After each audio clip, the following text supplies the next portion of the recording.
ਮੈਨੂੰ ਤੇ ਨਹੀਂ ਲੱਭਦਾ ਆਪਣਾ ਹਾਲ ਗਵਾਚਾ ਹੋਇਆ, ਤੂੰ ਲੱਭਣਾ ਪਿਛਲਾ ਪੂਰਾ ਸਾਲ ਗਵਾਚਾ ਹੋਇਆ। ਅੱਜ ਵੇਲਾ ਹੀ ਸਾਂਭ ਲਵੇਂ ਜੇ ਇਹ ਸੌਗਾਤ ਖੁਦਾਈ, ਮੁੜ ਕੇ ਨਹੀਂ ਲੱਭਣਾ ਹੁਸਨ ਜਮਾਲ ਗਵਾਚਾ ਹੋਇਆ। अस्सलाम वालेकुम सजनों बेलियो मित्रों, की हाल चाल है? मैं थोड़ा दोस्त मुहम्मद अली खिजर, तुसी वेखदे पे हो अपना चैनल पंजाबी वसेब। एक नवा वीलॉग लैके थोड़ी खिदमत च हाजिर हाँ। अज दा वीलॉग तुसी एंड तक वेखना है। थानू कुछ गुजरे हो वेले, कुछ गुजरी हो यादां, कुछ गुजरे हो लम्हे थानू जनाब याद आ जाने ने। असी गलबात करनी, बाबा महमूद भी मेरे नाल है, उन्हां नाल भी असी गलबात करांगे गुजरे हो वेलियां दी, पंजाबी सकाफत दी, कि साडी सकाफत दे विच की हा जिहड़ा वेला साडे कोलों गुजर गया।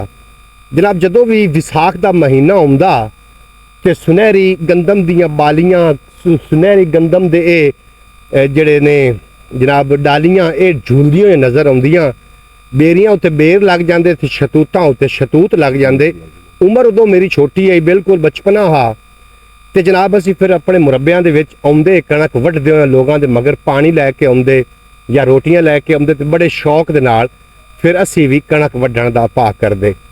फिर साढ़े को जी दातरियां होंदियां, साड़ी नन्हियां सोचां होनियां, मासूम सोचां होनियां, दातरियां लैके कणक दे विचों विचों एक गुरी मारनी ते जिथे जाके थक जाना, फिर किसी शतूत ते चढ़ के जनाब शतूत खाने शुरू कर देने, या कि लाल रत्ते बेरां दी तरफ अस तवज्जो करनी, ओहदे उत्ते वट्टे मार के रत्ते रत्ते बेर थले सटने। ते जनाब उदों खुशी दा एक समां हुंदा। कणक ते जदों भी गंदम की कटाई का मौसम आया, उदों विसाखी लगती होंदी, एक मेला लगता विसाखी का, जिहड़ा कि सिख बरादरी के नाल इहनूं मनसूब कर दिता गया विसाखी के मेले नूं। और वो जिहड़ियां खुशियां हन ये भी मजहब की भेंट चढ़ गईयां, और वो खुशियां नूं इन्हां ने ये शायद समझिया कि ये सिर्फ सिखां की विसाखी है, बाकी लोगों की नहीं। हालांकि सारे पंजाबियों की होंदी है, जिहड़े पंजाबी गंदम के नाल, जिहड़े पंजाबी खेतां दे नाल मुनसलिक हन, उन्हां वास्ते सारिਆਂ वास्ते सांझी खुशी है, लेकिन इन्हूं मजहब की नज़र कर दिता गया। फिर की होंदा जनाब, गंदम वड्डी जाती, जिहड़े बजुर्ग होंदे हन वो एक दूसरे नूं कहानियां सुणाइंदे अपने, क्योंकि अणथक मेहनत हो रही होंदी है, मेहनत नूं थकावट ना महसूस होनी होंदी। पिंडां दे विच बिल्कुल सुनसान होंदा विसाख दे दिनां दे विच, दरवाजे बंद, जंदरे वज्जे होए, सारे लोग अपनी फसलां चाहुंदे हन ते गल्लां बातां होणियां। फिर नवीं गंदम दे जनाब खुशियां इतनियां होणियां कि गंदम आएगी, घर आएगी। फिर बच्चों की शादी दे ख्वाब वेखे जाते हैं कि गंदम बेच के बच्चों की शादी करांगे। फिर इस ते मुख्तलिफ ख्वाब वेखे जाते हैं। फिर वक्त ने थोड़ा जिहा परताव लिया, लेकिन थोड़ी जी सकाफत की होर भी गल सुन लो अगर थोड़े कोल टाइम है तो। फिर जनाब मशीनां लगनियां दे गड्ढे बन्ने जावने, गड्ढे सिर ते चा के ते एक पेड़ लाया जाता। क्यों बाबा? इवें ही आ ना, जितों मैं थोड़े जिहा मैनूं दस देवी, असीं उदों बचपन है, तुहाडा जवानी है उदों। फिर सिरां ते गड्ढे चा के वंगारां पा के पेड़ लाए जाते। फिर मशीनां थ्रैशर आउंदी जनाब, थ्रैशर आके जदों गंदम कढ़दी ते रात नूं एक मेले दा समां आउंदा थ्रैशर ते, क्योंकि पूरे घर दे लोग और जिहड़े वंगार गत्ते होए लोग होंदे हन वो भी उत्थे आउंदे हन। ते रोटी आ रही होनी, उहदे च हलवा होना सूजी दा हलवा, नाल चावल बने होने, ते जनाब बड़ी कसीर तादाद नाल जिहड़ी खवातीन आन इन्हां ने रोटी दा करना कि साढ़े लिए थ्रैशर लगनी है, बड़ी खुशी होनी। तो थ्रैशर ते जनाब रोटी लैके आ जानी।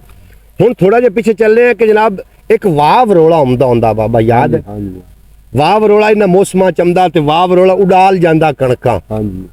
तेरी खबर होया, मैं मेरे कन्ना सुनिया उडाइंदा मुड़ बाल आंदे ने बिंदे च लित्तर सट्टो, जे सीधा हो गया ते पैसे दा बरीक क्यों सी, जे उपट्ठा हो गया ते गंदगी दा बरीक क्यों सी। वो जनाब सब बड़े लित्तर विच सट्टे, मैं भी लित्तर सट्टे, लेकिन कभी भी पैसे का बरीक नहीं आया। कुछ बंदे तां दे जिन भूत होंदे ते वो लित्तर पैसे दे भर देंदे। मुड़ मैं सोचदा सो कि शायद हो सकदा है साडे कोले वो वाह वरोला आउंदा ही ना होवे, जिहड़ा दूसरे पिंड शायद आउंदा होवे जिंदे च पैसे आउंदे ने। इस तरीके ते जनाब बोलियां सोचां होवणियां।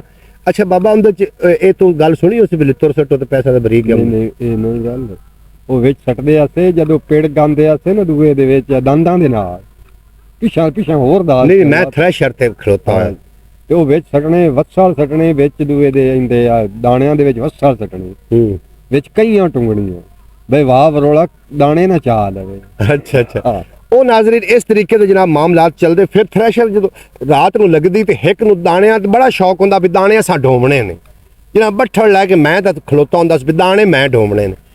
फिर जनाब कणकां गह जांदियां, ਫਿਰ ਉਹਨਾਂ ਨੂੰ ਲੱਗਦੀਆਂ ਢੇਰੀਆਂ। ਦੇਰ ਨਹੀਂ ਲੱਗਦੀ। ਢੇਰੀ ਨੂੰ ਅੱਛੀ ਤਰੀਕੇ ਬਣਾ ਕੇ ਉਹਦੇ ਵਿੱਚ ਫਿਰ ਕਈ ਟੁੰਗੀ ਜਾਂਦੀ ਹੈ, ਜਾਂ ਉਹਦੇ ਵਿੱਚ ਬੇਲਚਾ ਟੰਗਿਆ ਜਾਂਦਾ ਤੇ ਜਾਂ ਉਹਦੇ ਵਿੱਚ ਕੋਈ ਲੱਕੇ ਟੰਗ ਦਿੱਤੀ ਜਾਂਦੀ ਹੈ। ਉਹਦੇ ਕੋਲ ਮੰਜੀ ਪਾ ਕੇ ਰਾਤ ਨੂੰ ਬੰਦਾ ਸੌਂਦਾ ਹੁੰਦਾ ਤੇ ਇੰਤਜ਼ਾਰ ਕਰਦਾ ਹਾਂ ਕਿ ਹੁਣ ਸਾਡੀ ਢੇਰੀ ਚਾਵਣ ਵਾਸਤੇ ਘੁਮਿਆਰ ਕਦੋਂ ਆਏਗਾ। ਚਾਚਾ ਵੱਲੂ ਕੁਬਾਰ, ਹਾਂਜੀ ਉਹਨੂੰ ਵੀ ਬੜੀ ਖੁਸ਼ੀ ਉਦੋਂ ਹੋ ਰਹੀ ਹੁੰਦੀ ਹੈ ਕਿ ਪੂਰੇ ਸਾਲ ਜਿੰਨੇ ਜ਼ਿਮੀਦਾਰਾਂ ਨੂੰ ਚੱਕੀ ਤੋਂ ਦਾਣੇ ਪਿਵਾ ਕੇ ਦਿੱਤੇ ਹੋਏ ਹੁੰਦੇ ਹਨ ਜਾਂ ਲਿੰਪਾਈ ਵਾਸਤੇ ਮਿੱਟੀ ਸੱਟਦਾ ਹਾਂ ਤੇ ਵਿਸਾਖ ਦੇ ਵਿੱਚ ਉਹਦੇ ਜ਼ਿਹਨ ਚ ਹੁੰਦੀ ਹੈ ਕਿ ਹੁਣ ਵਿਸਾਖ ਆ ਗਿਆ, ਹੁਣ ਸਾਨੂੰ ਮੈਨੂੰ ਦਾਣੇ ਮਿਲ ਸਨ। ਉਹਨਾਂ ਦੀ ਜਨਾਬ ਕਤਾਰਾਂ ਜਿਹੜੀਆਂ ਹਨ ਖੋਤਿਆਂ ਦੀਆਂ, ਤੁਹਾਨੂੰ ਯਾਦ ਹੋ ਸਨ ਪੰਜਾਬੀਓ, ਕਤਾਰਾਂ ਖੋਤਿਆਂ ਦੀ ਫਿਰ ਲੱਗਣੀਆਂ, ਉੱਤੇ ਛਟੀਆਂ ਹੋਣੀਆਂ ਤੇ ਇੱਕ ਟੋਪਾ ਹੋਣਾ। ਜਦੋਂ ਉਹਨਾਂ ਨੇ ਟੋਪੇ ਤੇ ਆ ਕੇ ਬੰਮਣਾ ਘੁਮਿਆਰ ਨੇ, ਚਾਚਾ ਵੱਲੂ ਆ ਤੇ ਇੱਕ ਅਮੀਨ ਆ, ਉਹਨਾਂ ਨੇ ਜਿਵੇਂ ਉਹ ਜਨਾਬ ਕਿਵੇਂ ਫਿਰ ਉਹ ਗਿਣਦੇ ਕਿਵੇਂ ਆਣ, ਉਹਨਾਂ ਨੇ ਜੀ ਪਹਿਲਾ ਸੱਟਣਾ ਆਖਣਾ ਬਿਸਮਿਲ੍ਲਾ, ਹਾਂਜੀ ਬਰਕਤ ਬਰਕਤ ਬਰਕਤ ਬਰਕਤ, ਫਿਰ ਉਹਨੇ ਦੂਆ ਸੱਟਣਾ ਆਖਣਾ ਵਾਧਾ ਵਾਧਾ ਵਾਧਾ, ਫਿਰ ਉਹਨੇ ਤੀਸਰਾ ਸੱਟਣਾ ਆਖਣਾ ਤਿੰਨ, ਹੁਣ ਤਿੰਨ ਹੁਣ ਤਿੰਨ। ਇਸੇ ਤਰੀਕੇ ਜਨਾਬ 2.5 ਮਣ ਗੰਦਮ ਪੰਦੀ ਹੁੰਦੀ ਆਈ ਉਸ ਛੱਟੀ ਦੇ ਵਿੱਚ ਤੇ ਉਹਨੂੰ ਫਿਰ ਖੋਤਿਆਂ ਤੇ ਲੱਦ ਕੇ ਨਾ ਤੇ ਜਨਾਬ ਘਰ ਪਹੁੰਚਾਇਆ ਜਾਂਦਾ ਹਾ। ਜਦੋਂ ਘਰ ਜਾਂਦੀ ਹੈ ਕਣਕ, ਅਸੀਂ ਵੀ ਖੋਤਿਆਂ ਉੱਤੇ ਆਪਣੇ ਟੋਪੇ ਲਾ ਕੇ ਰੱਖੇ ਹੁੰਦੇ ਆ, ਕਤਾਰ ਲੱਗੀ ਹੁੰਦੀ, ਕਤਾਰ ਹੁੰਦੀ ਹੈ ਜਨਾਬ, ਕਤਾਰ ਲੰਮੀ ਸਾਰੀ ਹੋਣੀ, ਟੋਪੇ ਲਵਣ ਵਾਲੇ ਹੁੰਦੇ ਆ, ਟੋਪੇ ਲਵਣ ਵਾਲੇ ਦੀ ਕਤਾਰ ਹੁੰਦੇ, ਉੱਤੇ ਸਾਡੇ ਵੀ ਬੋਰੀ ਦੇ ਵਿੱਚ ਹੁੰਦੀ ਹੈ ਜਨਾਬ। ਖੁਸ਼ੀ ਆਉਣੀ ਵੀ ਸਾਡੇ ਖੁਸ਼ੀ ਹੋਣੀ ਆ। ਇਹ ਜਨਾਬ ਇਹ ਮੈਨੂੰ ਕਹਾਣੀ ਪਤਾ ਕਿਉਂ ਯਾਦ ਆਈ ਹੈ, ਇੱਕ ਮੇਰੀ ਪਿਆਰੀ ਭੈਣ ਹੈ ਬਾਜੀ ਸੁਗਰਾ ਬਤੂਲ, ਅਰਬ ਦੇ ਨਾਲ ਉਹਨਾਂ ਦਾ ਤਾਲੁਕ ਹੈ। ਅਰਬ ਦੇ ਵਿੱਚ ਉਹਨੇ ਮੇਰਾ ਵਲੌਗ ਵੇਖਿਆ ਪਿਛਲਾ ਤੇ ਉਹਨੇ ਮੈਨੂੰ ਇਹ ਕਹਾਣੀ ਯਾਦ ਕਰਵਾਈ। ਉਹਨੇ ਮੈਨੂੰ WhatsApp ਤੇ ਗੱਲੀ ਕਿ ਸਾਡੇ ਦੌਰ ਦੇ ਵਿੱਚ ਇੰਜ ਹੁੰਦਾ, ਤੇ ਮੈਨੂੰ ਵੀ ਉਹ ਆਪਣੇ ਗੁਜ਼ਰੇ ਹੋਏ ਵੇਲਾ ਯਾਦ ਆ ਗਿਆ। ਇਸ ਵਾਸਤੇ ਮੈਂ ਕਿਹਾ ਕਿ ਤੁਹਾਡੇ ਨਾਲ ਵੀ ਸ਼ੇਅਰ ਕਰ ਲਈਏ। ਉਹ ਬਾਬਾ ਜਦੋਂ ਉਹ ਕਤਾਰ ਲਾ ਕੇ ਘਰ ਜਾਂਦੀ ਹੈ ਤੇ ਖੋਤੇ ਦਾਣੇ ਵੀ ਖਾਂਦੇ ਰਹਿੰਦੇ ਆ ਜਨਾਬ, ਘਰ ਦੇ ਵਿੱਚ ਟਿੱਬੇ ਲੱਗ ਜਾਣੇ, ਫਿਰ ਕੀ ਹੋਣਾ, ਬੱਠਲ ਜਨਾਬ ਕੌਲੇ ਤੇ ਬੋਰੀਆਂ ਲੈ ਕੇ ਸਾਰਿਆਂ ਆ ਜਾਣਾ ਵੀ ਹੁਣ ਬੜੋਲੇ ਭਰੀ ਜਨਾਬ, ਮੁੜ ਬੜੋਲੇ ਭਰੇ ਜਾਣੇ।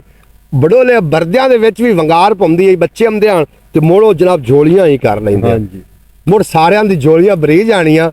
ਤੇ ਜਨਾਬ ਦੁਕਾਨ ਹੁੰਦੀ ਹੈ ਬੱਕਣੀ ਦੀ, ਉਹਦਾ ਕੀ ਨਾਂ ਵੈਸੇ ਹੁੰਦੀ ਆ ਸੋਨੇ ਦੀ ਦੁਕਾਨ ਜਨਾਬ, ਸੋਨੇ ਦੀ ਦੁਕਾਨ ਤੇ ਮੁੜੋ ਜਾ ਕੇ ਦਾਣੇ ਦਿਪਣੇ ਔਰ ਪੈਸੇ ਲੈ ਕੇ ਇੱਕ ਦੂਏ ਨਾਲ ਦੱਸਣਾ ਵੀ ਮੇਰੇ ਗਣੇ ਹੋਏ ਨੇ ਜਾਂ ਮੇਰੇ ਗਣੇ ਹੋਏ ਨੇ। ਤੇ ਲੈਮਨ ਦੀ ਬੋਤਲ ਜਨਾਬ ਜਦੋਂ ਆਈ, ਉਹ ਬੜੀ ਬ੍ਰਾਂਡ ਆਈ ਉਹਨਾਂ ਵਕਤਾਂ 'ਚ, ਲੈਮਨ ਦੀ ਬੋਤਲ ਲੈ ਕੇ ਤੇ ਜਾਂ ਕੋਈ ਸੁੱਕੇ ਹੋ ਰਸ ਲੈ ਕੇ ਤੇ ਜਨਾਬ ਵਾਪਸ ਹਟਣਾ।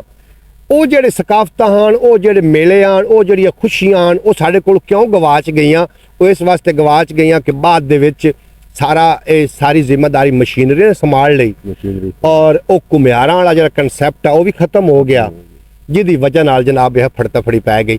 ਅਗਰ ਵਿੱਚ ਕੋਈ ਗੱਲ ਮੇਰੀ ਰਹਿ ਗਈ ਹੋਵੇ ਤੇ ਉਹ ਤੁਸੀਂ ਕਮੈਂਟ ਬਾਕਸ 'ਚ ਕਰ ਲੈਣਾ। ਮੇਰੇ ਕੋਲ ਇਤਨ ਤੱਕਰੀ ਮੇਰੀ ਯਾਦ ਆਈ, ਇੱਕ ਯਾਦ ਮੈਨੂੰ ਭੁੱਲ ਰਹੀ ਹੈ, ਜਦੋਂ ਬੋ ਨਿਕਲਦੀ ਹੈ ਤਾਂ ਕੋ ਟੱਪਦੇ ਆਸੇ ਤੇ ਬੋ ਸਿਰ 'ਚ ਪੈ ਜਾਂਦਾ ਤੇ ਮੋ ਟੂਬਲਾਂ ਦੇ ਖਾਡੇ ਤੇ ਜਾ ਕੇ ਬੰਦੇ ਵਿੱਚ ਆਦਾ ਹੀ ਫੋਟੋ ਵੇਂਦੇ ਆ, ਫਿਰ ਟੂਬਲਾਂ ਦੇ ਖਾਡੇ ਟੁਬੀਆਂ ਮਾਰ ਕੇ ਨਹਾ ਕੇ ਮੁੜ ਉੱਥੇ ਯਾਦ ਆ ਹੇਅਰ ਸਟਾਈਲ ਬਣਾਉਂਦੇ ਆ ਜਨਾਬ। ਇਹ ਵੀ ਮੈਨੂੰ ਬੜਾ ਚੰਗੀ ਤਰ੍ਹਾਂ ਯਾਦ ਹੈ, ਤੁਹਾਨੂੰ ਵੀ ਗੁਜ਼ਰੇ ਹੋਇਆ ਵੇਲਾ ਯਾਦ ਹੋਵੇਗਾ ਜਨਾਬ। ਬਾਬਾ ਮੁਹੰਮਦ ਦਾ ਮੇਲਾ ਲੱਗਣ ਤੋਂ ਉੱਥੋਂ ਲੋਕ ਦਾਤਰੀਆਂ ਲੈ ਕੇ ਵਾਪਸ ਆਉਂਦੇ ਹਨ ਤੇ ਕਣਕ ਨੂੰ ਹੱਥ ਲੱਗਦਾ। ਅੱਜ ਦਾ ਵਲੌਗ ਇਤਨੇ ਤੱਕ ਕਰੀਆ, ਉਮੀਦ ਹੈ ਕਿ ਤੁਹਾਨੂੰ ਅੱਜ ਦਾ ਵਲੌਗ ਚੰਗਾ ਲੱਗਾ ਹੋਵੇਗਾ।